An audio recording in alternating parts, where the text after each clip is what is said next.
Good morning, good evening or good afternoon. My name's Rhiannon and welcome to my channel. Today I'm going to show you how to do medieval finger loop braiding. So today I'm going to show you the technique of making finger loop braid.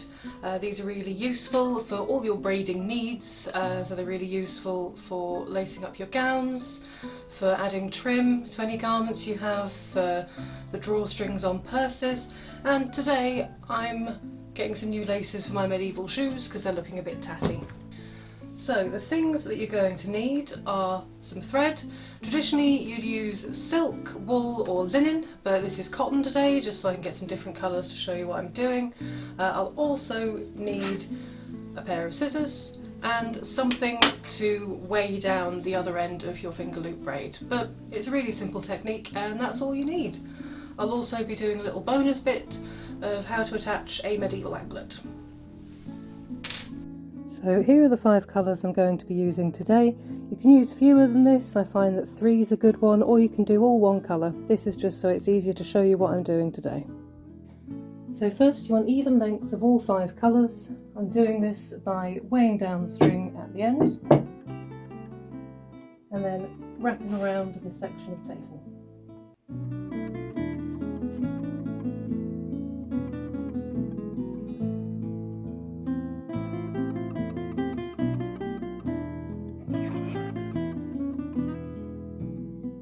Now you want to do that 4 more times for each colour.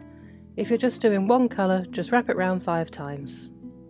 Once you've got all your lengths, tie the 2 ends together in a knot as close to the end as possible to form your loop. Then repeat for all your other lengths. For this section I was an absolute idiot and took photos rather than filming. Essentially all I've done is attached the loops to another piece of string using a slip knot and then anchored it to something heavy. Normally I would use a chair leg or a table leg, but today I'm using a teapot so I can show you better. Lay out your loops in a group of 3 and a group of 2, taking the left strings on your ring, middle and index fingers and the right strings on your middle and ring fingers. Take your free index finger and pass it down through the first loop, down through the second loop, and take the final loop onto your finger and pull it through to the other side. Then stretch your arms wide, tightening the braid. Shuffle the left strings along one finger so you once more have a free index finger. Then repeat the process on the other hand.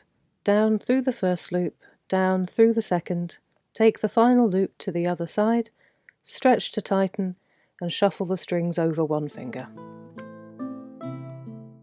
So that's down, down, take, stretch, shuffle, down, down, take, stretch, shuffle, and repeat. That's all there is to it. You'll find yourself getting faster as you go along. So stick on something you fancy watching and kind of zone out and get an arm workout as you're going along. If you need a break at any point, just set your loops down in order and weigh them down with a book. I also close the living room door to prevent cat interference.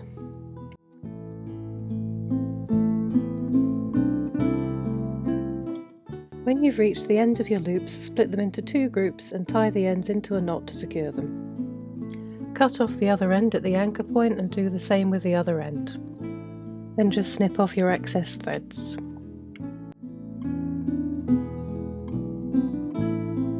You can use these at any length. I'm cutting this one in half to use as a pair of shoelaces. Now I'm going to show you how to attach medieval aglets. You'll need scissors and a needle and thread. I recommend you use quite a strong thread, mine is waxed linen. Step 1 is to take your braid and unceremoniously shove it inside the aglet until it's quite tight in there. Take your needle and thread and pass it through one of the aglet holes and out the hole on the opposite side, making sure you leave behind a tail of thread. Then push it through the neighbouring hole and through the remaining opposite hole. Repeat this a couple of times until the braid seems secure. Then knot off the ends and snip off the excess.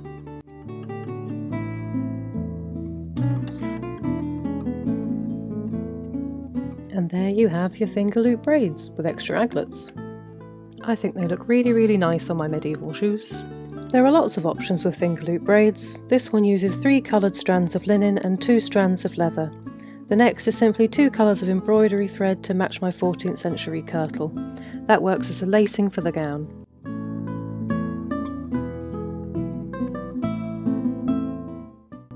And that's how you Fingerloop braid.